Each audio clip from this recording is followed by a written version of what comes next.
Salut tout le monde et bienvenue à cette deuxième partie de l'épisode numéro 3 de la série de vidéos sur commencer son business avec la Turquie de 0 à 1. Ok. Nous avons vu dans la dernière vidéo que Divine a fait des achats, des sacs, des chemises et des robes, n'est-ce pas? Donc, nous allons mettre ici l'essentiel de ce qui ressort de la dernière leçon, n'est-ce pas? Divine a acheté des sacs, n'est-ce pas? On va remettre ici Divine, n'est-ce pas? Donc, elle a acheté la masse de ces 6 robes, la masse totale de ces 6 robes. Nous avons vu que c'était 4,5 kg, n'est-ce pas? Et le prix de ces robes, c'était 10 $ par robe, n'est-ce pas? Maintenant, elle a acheté la masse totale de ces 12 chemises, n'est-ce pas? C'était de 4 kg. Et par contre, une chemise a coûté 8 $ à Divine, n'est-ce pas? Maintenant, la masse totale de ces 5 sacs, n'est-ce pas, était de 2,5 kg. Et un sac a coûté en moyenne 12 $, n'est-ce pas, par sac. Ok, ça c'est un peu le résumé de ce que nous avons vu. Maintenant, il est question pour Divine de faire quitter ses produits d'Istanbul pour son pays. N'est-ce pas? Maintenant, les prix des cargos, n'est-ce pas, pour le transport et la douane. Donc, je vous ai dit que ici, il mettait transport plus douane dans ce qu'on a appelé L au premier coup, et on a appelé ça F, n'est-ce pas, les frais d'achat. Hein? Finalement, on a appelé ça les frais d'achat. Donc maintenant, il est question de calculer les frais d'achat, n'est-ce pas, pour Divine, en fonction de son pays. Donc on va mettre ici frais d'achat. Donc elle peut être au Cameroun, n'est-ce pas, elle peut être au Sénégal, elle peut être en Côte d'Ivoire, elle peut être en RDC, elle peut être au Congo, Brazza, n'est-ce pas? Maintenant, sachez que pour le Cameroun, le prix du kilogramme, c'est en moyenne 10 $, n'est-ce pas? Transport et douane. Parfois c'est moins, mais c'est le prix moyen. Sénégal, nous sommes à 6 $. Côte d'Ivoire, nous sommes à 12 $. RDC, nous sommes à 10 $. Nous avons tous les contacts de ces transporteurs.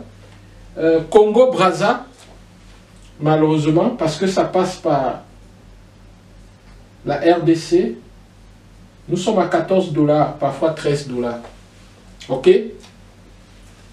Voilà.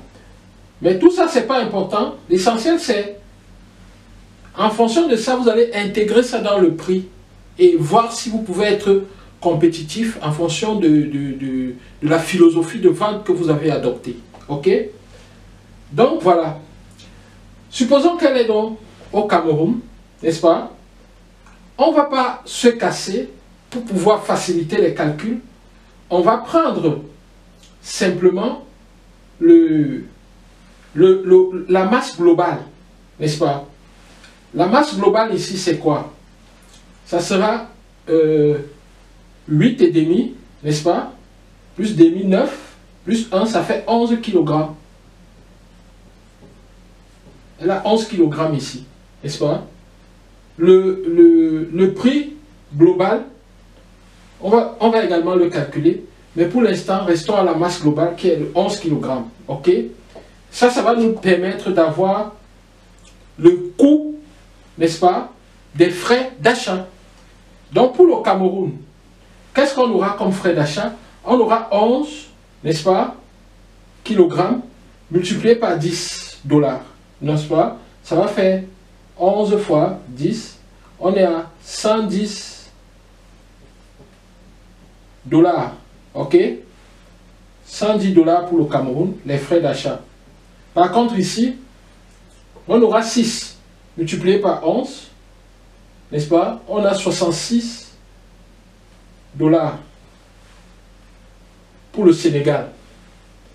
Par contre, ici, pour la Côte d'Ivoire, n'est-ce pas? On aura 12 multiplié par 11. Ok? Lorsqu'on fait 12, n'est-ce pas, multiplié par 11, on a 120 plus 12, on est à 132. Ok? 132. 132 $. Pour la RDC, c'est comme le Cameroun, donc on aura 110 $. Pour le Congo, on a 14 multiplié par 11, n'est-ce pas?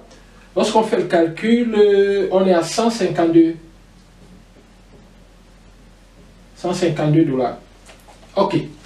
Donc, en fonction du pays, voilà ce que ça va vous coûter, n'est-ce pas?